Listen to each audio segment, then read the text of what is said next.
Air के बारे में। देखो बहुत इंपॉर्टेंट टॉपिक है, बहुत ज्यादा important as per as CBSE is concern. तो नॉर्मली इसकी कंडीशन भी कई बार पूछी गई है एग्जाम्स में। तो टीआईआर का मतलब होता है टोटल इंटरनल रिफ्लेक्शन। ठीक है भाई। अब हम बात तो रिफ्लेक्शन के बारे में बात कर रहे थे, रिफ्लेक्शन सडनली कैसे आ गया एंटर, लॉजिक समझो। अब ये टोटल का मतलब क्या होता है, ठीक है ना। टोटल का मतलब ऐसा माना जाता है कि 100%, कि जितनी आप एनर्जी दोगे ना वो 100 की 100 आपको मिलती है। तो सर ऐसा रिफ्लेक्शन में नहीं होता क्या? देखो रिफ्लेक्शन में ना एक बड़ा बेसिक सी चीज है। मान लो एक ग्लास है, भाई ग्लास है तो उसकी मोटाई तो होगी ना कुछ। तो मान लो ये ग्लास की मोटाई है हमारे पास, ठीक है, ये ग्लास की मोटाई है। तो हमने क्या किया, ग्लास की मोटाई, ग्लास नहीं रिफ्लेक्शन करता सर, रिफ्लेक्शन कौन करता है? मेटल। तो हमने क्या किया, इसके पीछे सिल्वर की कोटिंग लगा दी। अब कोई भी लाइट एंटर करेगी तो हम बात कर रहे थे टीआईआर, और टीआईआर में हम लोगों ने बोला टोटल इंटरनल रिफ्लेक्शन। फिर क्वेश्चन ये पूछा गया कि अभी तो हम रिफ्लेक्शन कर रहे थे, सडनली रिफ्लेक्शन क्यों आ गया? और ये टोटल का मतलब क्या है? Total basically 100%। तो इसका मतलब मैं समझा रहा था आपको कि रियलिटी में जब हम लोगों ने रिफ्लेक्शन पढ़ा था तो ग्लास कभी भी रिफ्लेक्शन नहीं करता। रिफ्लेक्शन काम करेगा कौन? मेटल्स। तो जब हम लोगों ने ग्लास, कोई भी ग्लास लिया, ग्लास की एक विड्थ तो होती है, देखना आप कोई भी मिरर देखो, उसकी कोई ना कोई मोटाई होती जरूर है। अब होगा क्या सर, लाइट तो एंटर करेगी इस वाले फेस पे, यहां से यहां तक आएगा, तब जाके रिफ्लेक्शन का कार्य होगा, फिर वो टकरा के वापस उसी मीडियम में आएगी। अब सोच, यहां से यहां तक के प्रोसेस में और यहां से यहां तक के प्रोसेस में लाइट जो होगी ना वो ग्लास के मीडियम में से पास होते हुए जाएगी। तो यहाँ पे बहुत सारा कोलिजन होता है, और कोलिजन जब भी कोलिजन होगा ना कहीं एनर्जी का लॉस होता जरूर है। तो इसलिए हम ये कहते हैं कि रिफ्लेक्शन में हमें एज इट इज 100% एनर्जी नहीं मिल पाती, क्योंकि वो जब भी रेज, समझ में आ गया आपको कि जब ये ग्लास की विड्थ है तो उसके अपर सरफेस, जो आउटर सरफेस है, वहां से लेके और जहां मेटल लगाया हुआ है वहां तक आते हुए लाइट को ना ये ट्रेवल करनी पड़ेगी। तो कहीं ना कहीं कोलिजन होंगे, और कोलिजन होंगे तो यहाँ पर लॉस ऑफ एनर्जी होगा जरूर। But as far as TIR is concern, ऐसा लॉस का होने का चांसेस नहीं है। अब सर ये समझ में आ गया 100% का मतलब कि ऐसा हम रिफ्लेक्शन में क्यों नहीं बोलते। दूसरी सुनो, टीआईआर की ना कुछ बेसिक कंडीशन है, उस कंडीशन बिल्कुल दिमाग में बिठा के रखना। पहली बात कि जब भी रिफ्रैक्शन होगा तो टीआईआर होने के चांसेस है, लेकिन कब?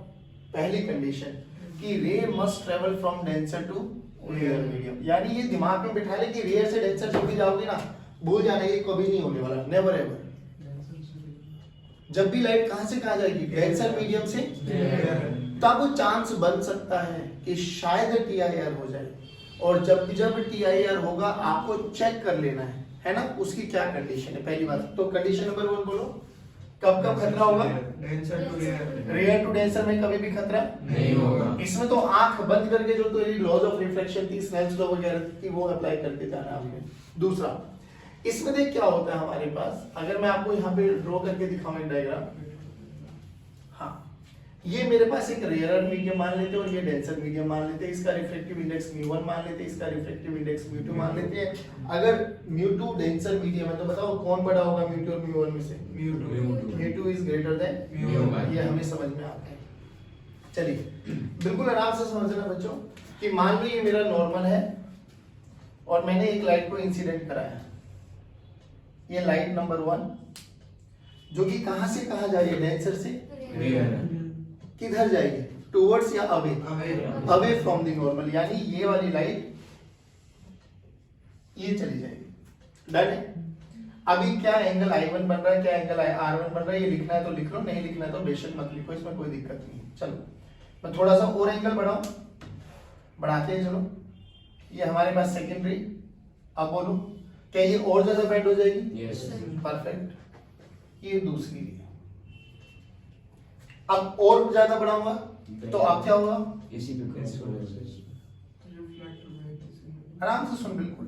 क्या एक कंडीशन ऐसी आ जाएगी बच्चों कि जो ये वाली लाइट है लाल वाली, ये और मुड़ते मुड़ते इसी वाले इंटरफेस पर ग्रेस करते हुए चली जाए। आराम से सुन, बिल्कुल तसल्ली से। ये वाली इस वाली जो रेड लाइट है ना, इस पे ये जितने एंगल पर, ये जो भी एंगल पर ये इंसिडेंट कराया गया आई, इसको हम बोलते हैं क्रिटिकल एंगल। वो एंगल जहां पर लाइट, ये इंटरफेस है, सेपरेशन बिटवीन टू मीडियम, उस वाले सरफेस पे ग्रेस करते, ग्रेस का मतलब समझ में, घिसटते हुए चली जाए। कोई भी सरफेस हो, ऐसा हो, टेढ़ा हो, इंक्लाइंड हो, कैसा भी सरफेस हो, ग्रेस करते हुए चली जाए, तो वो वाली लाइन पे, वो वाला एंगल को बोलते हैं हम क्रिटिकल एंगल। और ये वाला एंगल कितना हो जाएगा? 90 डिग्री। तो आर की वैल्यू कितनी होगी? 90 डिग्री। स्नेल्स लॉ आती है लगानी? लगाना स्नेल्स लॉ क्रिटिकल एंगल पे, mu 2 sin c is equal to mu 1 sin 90। Mu 1 sin 90 बोल क्या हुआ? sin c is equals to mu 1 by mu 2 sin 90। But मैं फिर कहता हूँ ऐसे याद नहीं करना। याद कैसे करना है वो सुन, कि जब भी क्रिटिकल एंगल के बारे में बात की जाएगी तो आपको बस इतना ध्यान रखना है कि छोटे वाला बाय, छोटे वाला बाय, अरे बोलो भाई, छोटे वाला बाय क्या? Reflective index. क्या? जो छोटे वाला रिफ्लेक्टिव इंडेक्स है 2 में, उसको ऊपर लिख दो, जो बड़े वाला उसको नीचे। सिंपल सी बात बता, मैंने बोला एक आइसोसेलेस ग्लास प्रिज्म है मेरे पास, जिसका रिफ्लेक्टिव इंडेक्स √2 दे दिया गया है। कुछ भी नहीं की बनेगा तो सराउंडिंग क्या मान के चलोगे? एयर। क्या मान के चलोगे? और एयर का रिफ्लेक्टिव इंडेक्स, जल्दी बोल, critical angle sin c this is equals to छोटे वाला बाय, अब इतना तो समझ में आता है ना कि 1 √2 से छोटा होता है। अगर ये भी समझ में ना आए तो हाँ, 1 बाय √2, 1 बाय, तो c की वैल्यू बोलो, 45, c की वैल्यू बोलो, नहीं आया बाबू? पक्की बात? आप सुन, यहां तक कहानी बिल्कुल सही चल रही थी कि हमने जैसे जैसे एंगल आई को बढ़ाते चले गए, वैसे वैसे एंगल आर बढ़ता चला गया। एक पर्टिकुलर एंगल ऐसा आया जहां पर लाइट ग्रेस करते हुए चली गई, उस एंगल को बोला गया क्रिटिकल एंगल। किसी भी दो सरफेसेस के बीच में, दो मीडियम के बीच का आपको क्रिटिकल एंगल निकालना तो बहुत बड़ा सिंपल सी बात है। sin c किसके बराबर हो जाएगी? जो छोटा रिफ्लेक्टिव इंडेक्स है डिवाइडेड बाय जो बड़ा रिफ्लेक्टिव इंडेक्स है। एक अच्छी खासी वैल्यू आ जाएगी आई, वो एक अच्छा खासा एंगल बन रहा है तो ठीक है, वरना ऐसे लिख देना। जैसे फॉर एग्जांपल अगर मेरे से कोई पूछे जाए कि ये मेरे पास एक कैसा भी प्रिज्म दे दूं मैं, हाँ, इसका रिफ्लेक्टिव इंडेक्स √3 है, बताओ क्रिटिकल एंगल क्या है? 1 बाय √3। कोई मुश्किल? सिंपल सी फंडा याद है, छोटे वाला बाय बड़े वाला। μ1 बाय μ2 मत याद करना भाई, हमेशा उसमें कंफ्यूजन आएगी। मैं इसको μ2 कर दूं, इसको μ1 कर दूं, तो तेरा तो आंसर उल्टा हो जाएगा, है। हमेशा ध्यान रख, छोटा रिफ्लेक्टिव इंडेक्स बाय। अच्छा, अब कहानी स्टार्ट होती है। डेंसर से क्लियर हो रही थी तो देखो ये सब कहानियां हो रही थी। अब इससे थोड़ा सा बड़ा एंगल चला जाएगा। अब बताओ लाइट के पास क्या पॉसिबिलिटी है? उसी मीडियम में आएगी। अब उसी मीडियम में आ रही है तो ये क्या हुआ? रिफ्लेक्शन। तो क्रिटिकल एंगल से आगे सेकंड प्रॉपर्टी क्या आगे समझ में आ गया कि I should be greater than critical angle. कि एंगल ऑफ लाल वाली के जस्ट ऊपर से कितनी भी एंगल पे निकालना स्टार्ट कर दो, लाइट टकराएगी और किसी मीडियम में वापसी आ जाएगी। अगर उसी मीडियम में वापसी आ गई तो ये लॉज ऑफ रिफ्लेक्शन को फॉलो करेगा। That's why reflection. जितना एंगल यहाँ पर आया, मान लो ये एंगल है आपके पास I1, तो उतना ही एंगल यहाँ पर जाएगा आपका I2। मतलब यहाँ तक कोई दिक्कत? मैं लिख सकता हूँ I1 must be equals to I2, कोई दिक्कत वाली बात नहीं है। तो लॉज ऑफ रिफ्लेक्शन में जब रिफ्लेक्शन हम बात कर रहे हैं तो रिफ्लेक्शन में TIR आता है। TIR की बेसिक कंडीशन बोलो कि रे कहाँ से कहाँ, तभी पॉसिबल है, वरना रेयर से डेंसर में कभी भी नहीं होने वाला। और डेंसर से रेयर जा रहे तो 3 केसेस हो सकते हैं, इफ यू नोटिस 3 केसेस। देख क्या क्या 3 केसेस सुन, आराम से सुन। एक तो नीले वाला कि लाइट जाएगी बाहर चली गई, इसको बोलते हैं हम रिफ्रैक्शन। देखना नीले वाली बाहर तो चली गई, यहाँ से यहाँ चली गई ना दूसरे मीडियम में। एक लाल वाला गई और ग्रेस करते हुए चली गई, एक काले वाला गई टकराई वापसी आ गई। अब ये तीनों केसेस डिपेंडेंट किस पे है? सी के कंपैरिजन में देखेंगे एंगल ऑफ इंसिडेंस कैसा है। अगर एंगल ऑफ इंसिडेंस देखना बच्चों, कंडीशन तो वही है, अभी कहां से कहां जानी चाहिए। तो पहला केस अगर I ग्रेटर देन C हो गया तो, I इक्वल टू C हो गया तो, I लेस देन C हो गया तो, देखो I ग्रेटर देन C हो गया तो हाँ TIR, हाँ क्या मतलब है, रिफ्लेक्शन और TIR में बड़ा डिफरेंस है। I अगर ग्रेटर देन C हो गया तो TIR, I equal to C हो गया तो graze, I less than C हो गया तो रिफ्रैक्शन। क्या हो गया? रिफ्रैक्शन। तो यहाँ पर आ जाएगा TIR, यहाँ पर आ जाएगा आपका ग्रेज और ये आपका हो जाएगा रिफ्रैक्शन। जल्दी बोली तरह समझ में आएंगे? श्योर है? अब सिंपल सा एक क्वेश्चन कराता हूँ, उसमें बहुत सारे फंडे कवर हो जाएंगे आपके। कि हमारे पास एक ऐसे एक प्रिज्म दे दिया गया है, ग्लास प्रिज्म, ठीक है बच्चों, ये 60 डिग्री एंगल, ये 135 डिग्री एंगल, ये 75 डिग्री एंगल, ये 90 डिग्री एंगल। काउंट करो, 360 बन गया।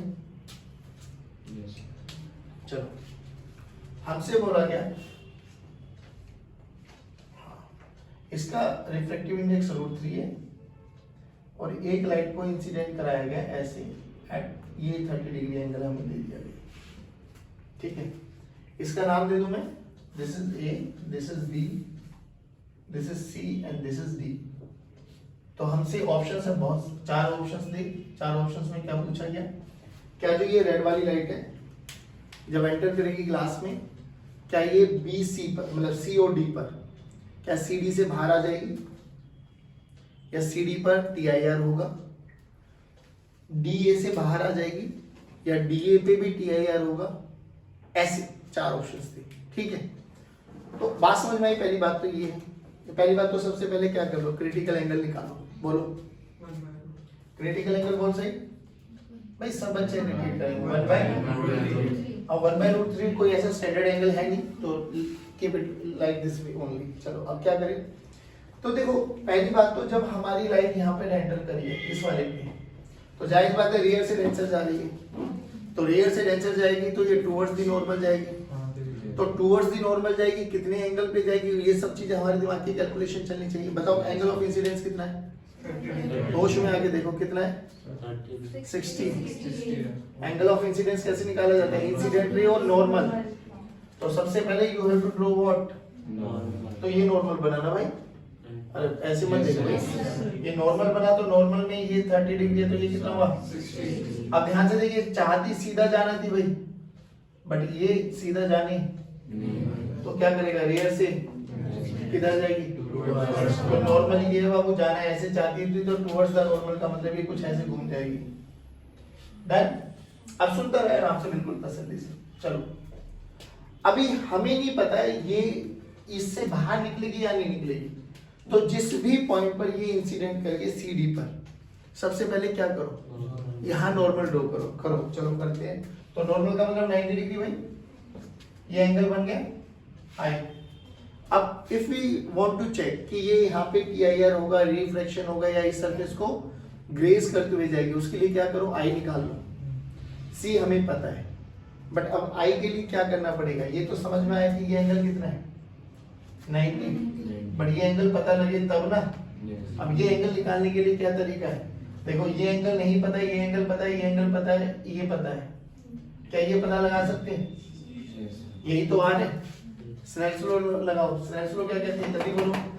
यहाँ का रिफ्रैक्टिव इंडेक्स 1, तो 1 into sin 60, 1 into this is equals to √3 into sin r, √3 into नहीं आया बच्चों, तो sin 60 बोले तो √3/2, this is equals to √3 into sin r, √3 will cancel out, तो r की वैल्यू कितनी आ गई 30 डिग्री। चलो बच्चों मैथमेटिकली हम ये प्रूव कर पाए कि ये 30 डिग्री आ गया। देखो ध्यान से, 60 plus 30, 90 plus 90, 180, 180 plus 135,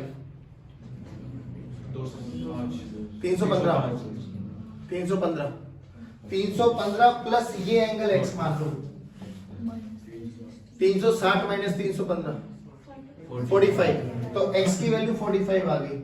अगर x की वैल्यू 45 आ गई तो y की वैल्यू परफेक्ट। चलो I45 आ गया। अब हमें चेक करना है कि I की भाई I क्रिटिकल एंगल से बड़ा है या छोटा है या बराबर है। लेट्स चेक इट आउट ना। तो अब देखो क्रिटिकल एंगल किसका फंक्शन है? साइन का। तो साइन I निकाल लो, तो तभी तो कंपेयर कर पाएंगे। साइन I देख, साइन I बोलो 1/2। अब चेक कर सकते हो दोनों की वैल्यू। बताओ 1/√2 में और 1/√3 में कौन बड़ा है? जिसका डिनोमिनेटर छोटा है, तो √2 छोटा है, तो I बड़ा है। I बड़ा है तो क्या हो गया? अरे नहीं आया समझ। I बड़ा है तो अब TIR का मतलब समझते हो? Angle I must be equal to, तो ये यहाँ पर I रिफ्लेक्ट होके इधर आ गई। This angle is R। नहीं आया बच्चों? 45 डिग्री। सोच के देखिए 45 से ये कितना बना? 45, क्योंकि टोटल कितना है? 90। ये 45, ये 75, तो ये कितना बना? 60। कितना बना? ले भैया ये तो 60 हो गया। अब फिर चेक करो, फिर चेक करो। ये अब इंसिडेंट है, AD पर ये इंसिडेंट है। Now what to do? Again draw a, ये नॉर्मल ड्रॉ करो, ये एंगल बोलो। अब स्नेल्स रूल लगा सकते हो। कहां से कहां जा रही है? पहले चेक करो। डेंजर से अभी भी TIR होने के चांसेस है। चेक करो एंगल I कितना है? 30। तो अब एंगल I देख, साइन I कितना हो गया? 1/2। नाउ चेक 1/2 और 1/√3 में कौन बड़ा? 1/√3। बोले तो क्रिटिकल एंगल बड़ा हो गया ना अब इंसिडेंट से, तो क्या होगा? तो लाइट क्या करेगी? सीधा जाना चाहती थी बाबा ये, तो डेंजर से टुवर्ड्स या अवे फ्रॉम द नॉर्मल, पहले ऐसे घूम जाएगी। कितने एंगल पर? वो एंगल भी निकाल सकते हैं। बोलो कैसे निकालेंगे? Again Snell's law, √3 sin 30 is equal to 1 into sine R। तो √3/2 साइन R की वैल्यू आ गई। R की वैल्यू 60। तो ये कितना आ गया? 60। नहीं समझ में आया? सिंपल सा क्वेश्चन था, बट इसमें बहुत सारे फंडे इसलिए यूज करते हैं कि एक बारी TIR हो रहा है और एक बारी रिफ्रैक्शन हो रहा है। सिंपल आपको बस इतनी अप्रोच लगानी पड़ेगी कि ये आपके बराबर आता है नहीं आता है। सोच के देख, अगर बराबर आ जाता तो इस पॉइंट पर अगर बराबर आ जाए एंगल I और C, तो इस सरफेस को ग्रेस करते हुए निकल जाएगी। इस पॉइंट पर आता तो ऐसे ग्रेस करते हुए, यानी जो भी सरफेस होगा ना, वो इंक्लाइंड हो, हॉरिजॉन्टल हो, कैसे भी हो, उसी पर्टिकुलर सरफेस को ग्रेस करते हुए निकल जाएगी। बोल नहीं आया समझ में? पक्की बात? श्योर? उधार इसको